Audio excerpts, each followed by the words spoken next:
దేవుని సేవకులు డాక్టర్ రాజశేఖర్ గారు కొన్ని నిమిషాలు మనకు దేవుని వాక్యాన్ని మనతో పంచుకుంటారు. తర్వాత మనం ప్రభుని ఆరాధిద్దాం. So we request doctor Rajasekhar. దేవునికి స్తోత్రం. నాకు ఇచ్చిన ఈ అవకాశానికి మహాదేవుడికి ఎంతగానో నేను కృతజ్ఞతలు తెలుపుతున్నాను. మొదటిగా అయ్యగారికి వందనాలు నాకు ఇచ్చిన సమయం కోసం. మరి మనమంతా ఒక కొత్త సంవత్సరంలో వచ్చాము. 2025 మనందరం దేవుడి ఆశీర్వాదాన్ని దయని చూసాము. ఎంతగానో మనం సంతోషించాము. ఎందుకంటే 31st నైట్ మనం అందరం చెప్పాము దేవుడు ఏం చేశాడు, చాలామందికి మేలు చేశాడు, రోగాల్లోంచి తప్పించాడు, కొందరికి ఉద్యోగాలు వచ్చినాయి, కొందరికి ధనం వచ్చింది, రకరకాలుగా దేవుడు మనల్ని ఆశీర్వదిస్తూనే ఉన్నాడు. 2026లో మనం ఇంకా దేవుడి మీద ఆశపడుతున్నాము. ఎప్పుడు మనం దేవుడి దగ్గర నుంచే కావాలి, ప్రభువే మనకి ఇవ్వాలని ఆశపడుతూ ఉంటాము. కానీ నేను దేవుడికి ఏమిస్తాను అని కూడా మనం ఆలోచించాలి కదా. వన్ సైడెడ్ కాదు. దేవుడు మనకి ఇస్తానే ఉన్నాడు, మనందరినీ ఆరోగ్యంగా ఉంచాడు, ఎన్నో బాధల నుంచి తప్పించి ఈవేళ మనల్ని ఇక్కడ నిలబెట్టాడంటే దేవునికి అది మన మహాభాగ్యము, దేవుని కృప. మరి ఈ 2026లో మనం దేవుడికి ఏమి ఇవ్వాలి అని నేను మీతో పంచుకోవాలని చూస్తున్నాను. సో వాక్య భాగంగా మత్తయి రాసిన సువార్త 25:14-27 ఏమైనా చదివితే బాగుంటుంది.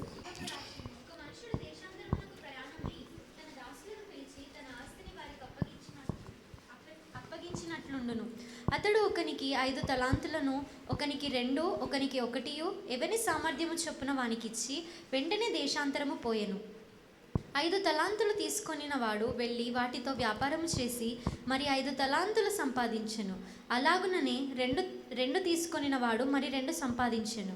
అయితే 1 తలాంతు తీసుకొనిన వాడు వెళ్ళి భూమి త్రవ్వి తన యజమానుని సొమ్ము దాచిపెట్టెను. బహుకాలమైన తరువాత ఆ దాసులు యజమానుడు వచ్చి వారి యొద్ద లెక్క చూచుకొనెను.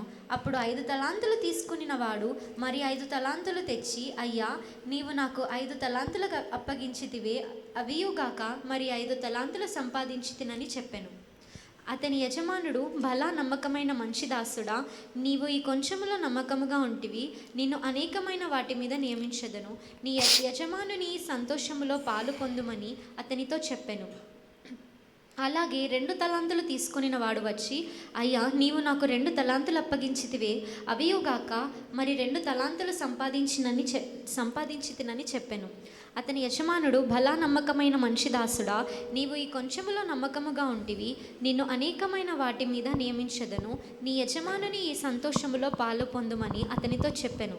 తరువాత 1 తలాంతు తీసుకొనిన వాడును వచ్చి, అయ్యా, నీవు విత్తిన చోట కోయువాడువును, చల్లని చోట పంట కూర్చుకొని వాడువునైనా కఠినుడవని నేను ఎరుగుదును గనుక నేను భయపడి వెళ్ళి నీ తలాంతును భూమిలో దాచిపెట్టి తిని, ఇదిగో నీది నీవు తీసుకొనుమని చెప్పెను. అందుకు అతని యజమానుడు వానిని చూచి, సోమరివైన చెడ్డదాసుడా, నేను విత్తని చోట కోయవాడను, చల్లని చోట పంట కూర్చుకొని వాడనని నీవెరుగుదువా? అట్లయితే నీవు నా సొమ్ము సహకారుల యొద్ద ఉంచవలసి ఉండెను, నేను వచ్చి వడ్డీతో కూడా నా సొమ్ము తీసుకొని ఉందిని అని చెప్పి. ప్రార్థన చేసుకుందాం. మహాగణుడా, స్తుతిపాత్రుడా, నీకే వందనాలు, స్తోత్రాలు చెల్లిస్తున్నాం ప్రభువా. మాకు ఇచ్చిన ఈ అవకాశానికి ప్రభువా, గత వారం అంతా మమ్మల్ని కాచి కాపాడి మరి ఒక్కసారి నీ సన్నిధిలో మమ్మల్ని తీసుకొచ్చి నిన్ను ఆరాధించడానికి ఇచ్చిన ఈ సమయం కోసం వందనాలు చెల్లిస్తున్నాం ప్రభువా. ఇదిగో దేవా, మీ వాక్యాన్ని మేము ధ్యానించుచుండగా మీరు మాతో ఉండండి, నన్ను మరుగుపరిచి మాతో మాట్లాడండి, మీరు మాకు ఇవ్వవలసిన సందేశాన్ని ఇవ్వాలని మనం చేస్తున్నాం ప్రభువా. ఈ చిన్న ప్రార్థన యేసు నామములో వేడుకుంటున్నాను తండ్రి, ఆమేన్. ఈ భాగంలో మనం ఈ కథ మనందరికీ తెలుసు కదా, చాలాసార్లు మనం వినే ఉంటాము.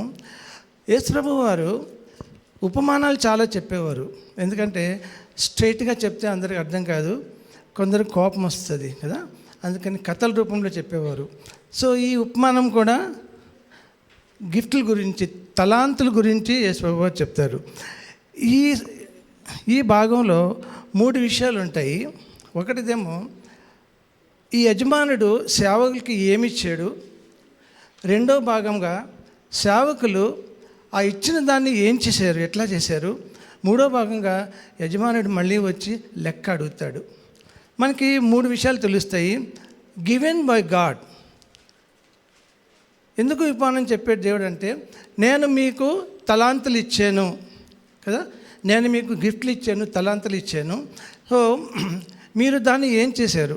సో మనము ఆ తలాంతుల్ని ఎలాగా ఉపయోగించుకున్నాము? మొదటిగా దేవుడు ఏ తలాంతులు మనకిచ్చాడు, ఆ తలాంతుల్ని మనం ఎలాగ ఉపయోగించుకున్నాడు.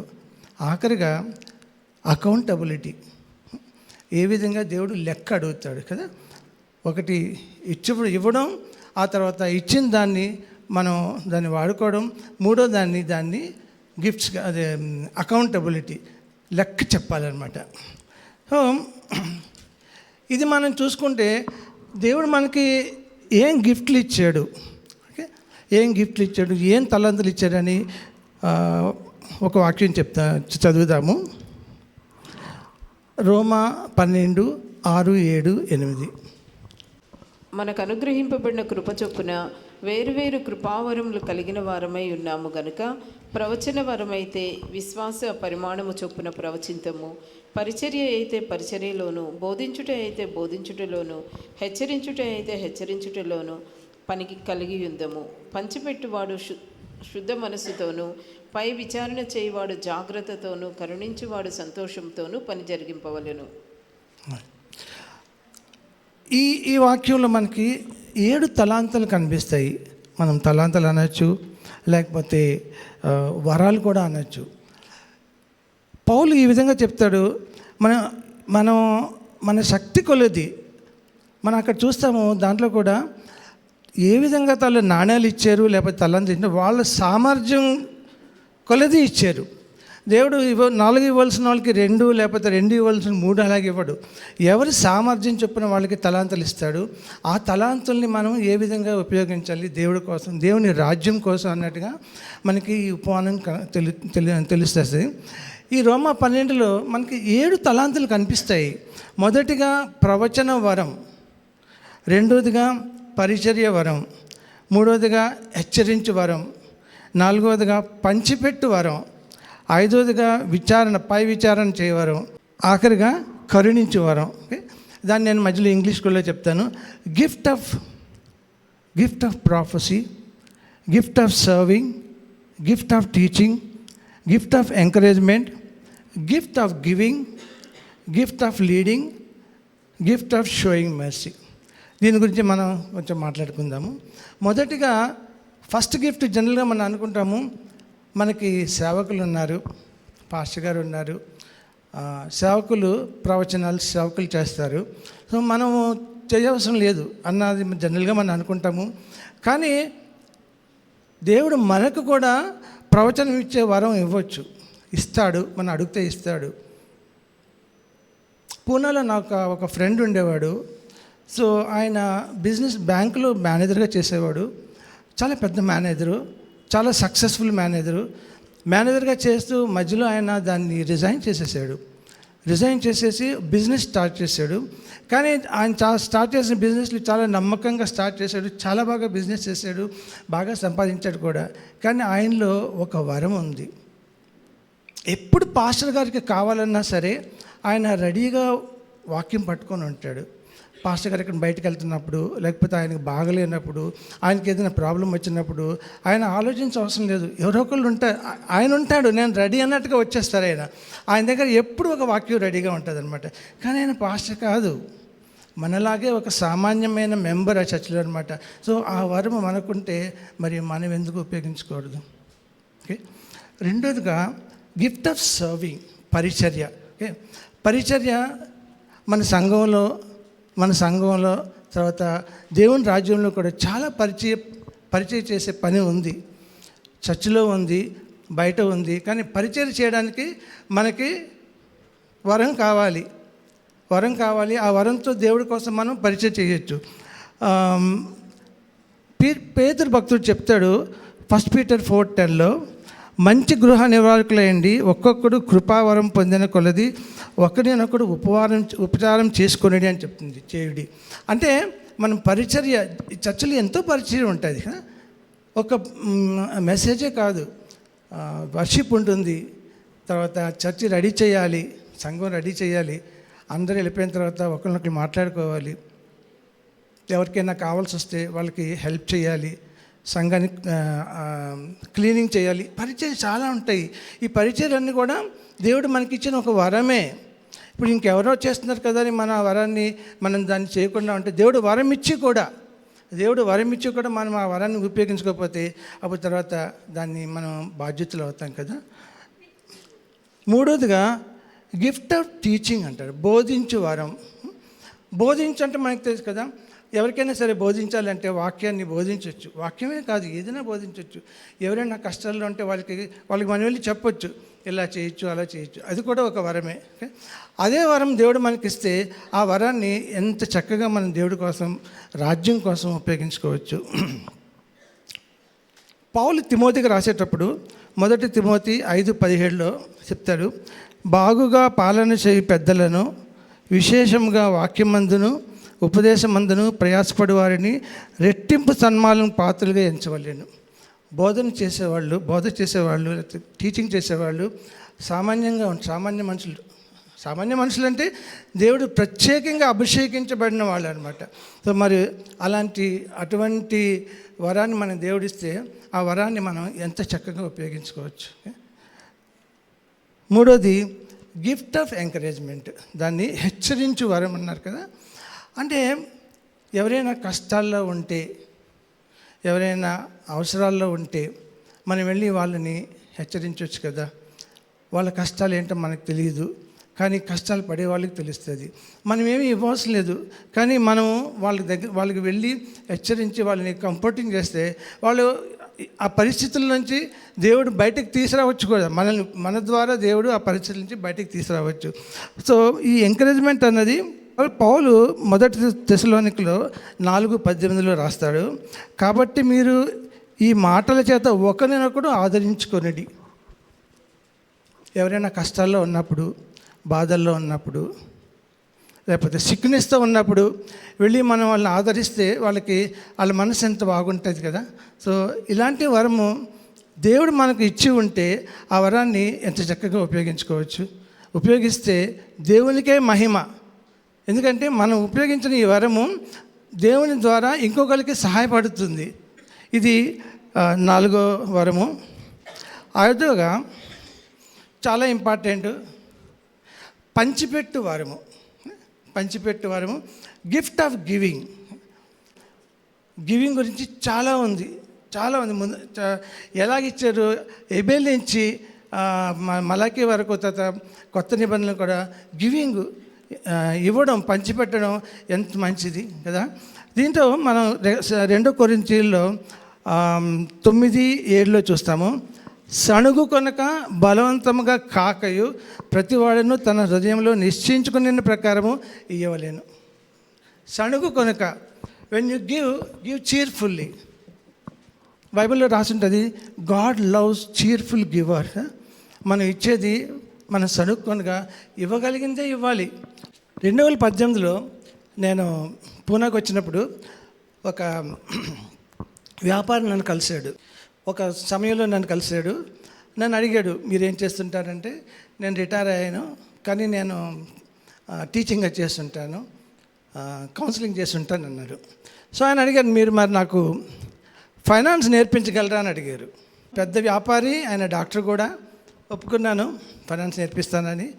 అడిగాడు, మీరు ఎంత తీసుకుంటారంటే, నాకు డబ్బులు ఇంపార్టెంట్ కాదు, మనీ ఈజ్ నాట్ ఇంపార్టెంట్, మీరు ఇష్టం.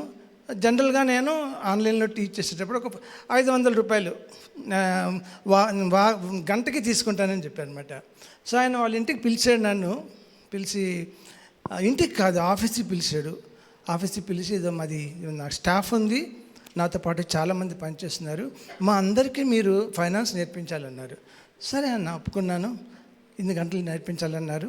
సో మీరు 500 అడిగారు, నేను మీకు 500 ఇవ్వను, మీ స్థితిని బట్టి నేను గంటకి 5,000 ఇస్తానన్నాడు. అంటే ఆయన జనరాసిటీ నేను చూశాను. ఆయన భక్తుడే బిజినెస్ చేస్తున్నాడు, కానీ ఆయన జనరాసిటీ నాకు అవసరం లేదు, కానీ ఆయన జనరాసిటీ. తర్వాత నాకు తెలిసింది ఏంటంటే ఆయన చాలామందికి హెల్ప్ చేస్తుంటాడు. ఇండియాలో వేరు వేరే స్థలాల్లో సహాయం చేస్తుంటాడు. ఆంధ్రాలో గ్రామాలకు వెళ్ళి అక్కడ చాలామందికి హెల్ప్ చేస్తుంటాడు. మహారాష్ట్రలో ఒక గ్రామంలో నీళ్లు లేకపోతే కొన్ని కోట్లు ఖర్చు పెట్టి ఆ గ్రామానికంతా నీళ్ళు ఇచ్చాడంట. కొన్ని కోట్లు ఖర్చు పెట్టి గవర్నమెంట్ అడిగి. ఉత్తరప్రదేశ్లో చాలామంది కుష్ఠరోగులు ఉంటే ఆ కుష్ఠరోగులకి చాలా డబ్బులు ఖర్చు పెట్టి వాళ్ళకి హెల్ప్ చేసేవాడు అనమాట.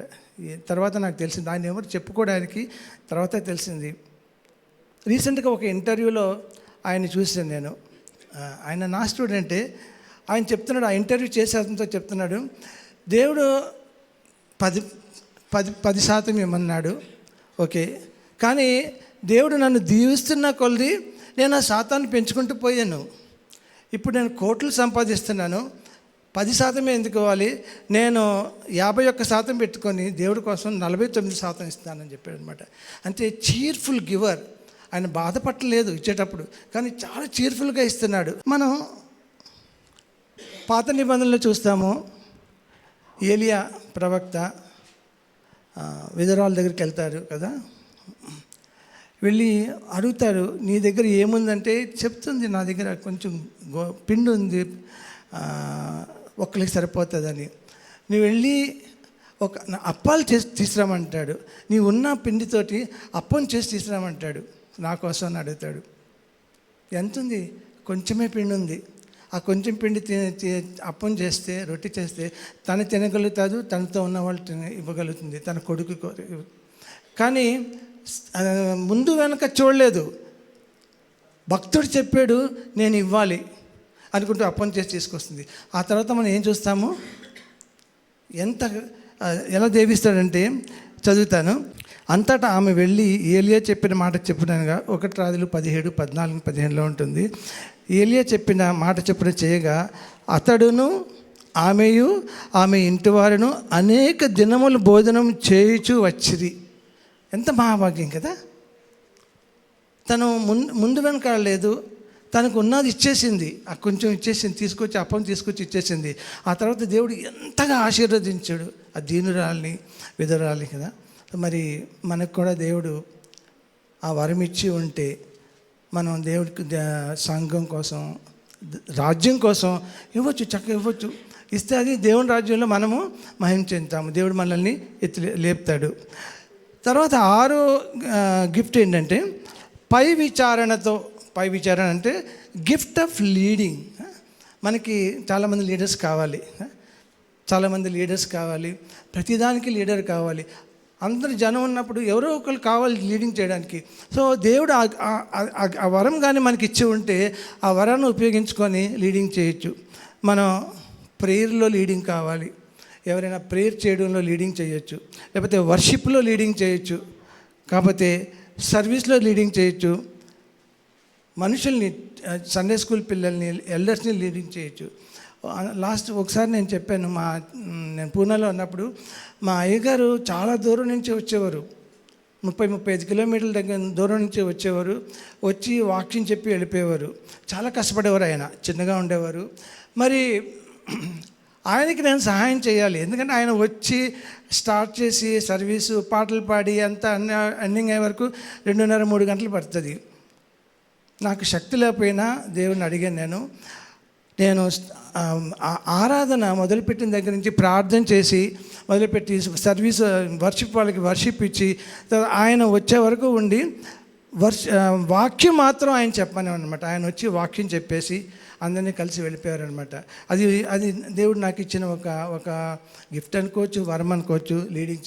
లీడింగ్ చేసే కెపాసిటీ నాకు లేదు, కానీ నాకు దేవుడు ఇచ్చిన ఆ లీడింగ్ కెపాసిటీని, వరాన్ని నేను యూజ్ చేసుకున్నాను. ఇంకోటి గిఫ్ట్ ఆఫ్ షోయింగ్ మర్సీ, కరుణించు వరము. ఓకే, కరుణించే మనం అందరికీ కాదు, ఎవరైతే నీడ్ ఉందో వాళ్ళని మనం కరుణించవచ్చు. అంటే కరుణించడం ఏంటి, ఎవరైనా కష్టాల్లో ఉంటే వాళ్ళని వెళ్ళి మనం వాళ్ళకి మర్సీ చూపించాలి. మర్సీ అంటే అవసరం ఉండొచ్చు వాళ్ళకి. సపోజ్ ఎవరికైనా ఇంట్లో సామాన్ లేదు, వంటగదిలో ప్రాబ్లం ఉంది, so why don't you go and help, we can go and help. మనం వెళ్ళి వాళ్ళకి సహాయం చేయొచ్చు. మనకు ఉన్న దాంట్లోనే, దేవుడు ఎక్కువగా ఇచ్చామని అంటలేదు, మనకు ఉన్న దాంట్లోనే వెళ్ళి వాళ్ళకి సహాయం చేస్తే దేవుడు ఎంత మెచ్చుకుంటాడు కదా.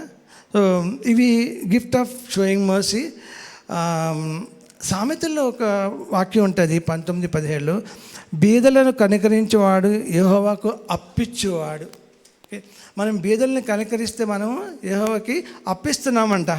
వాని ఉపకారం ఆయన ప్రత్యుత్తరం ఇస్తాడు.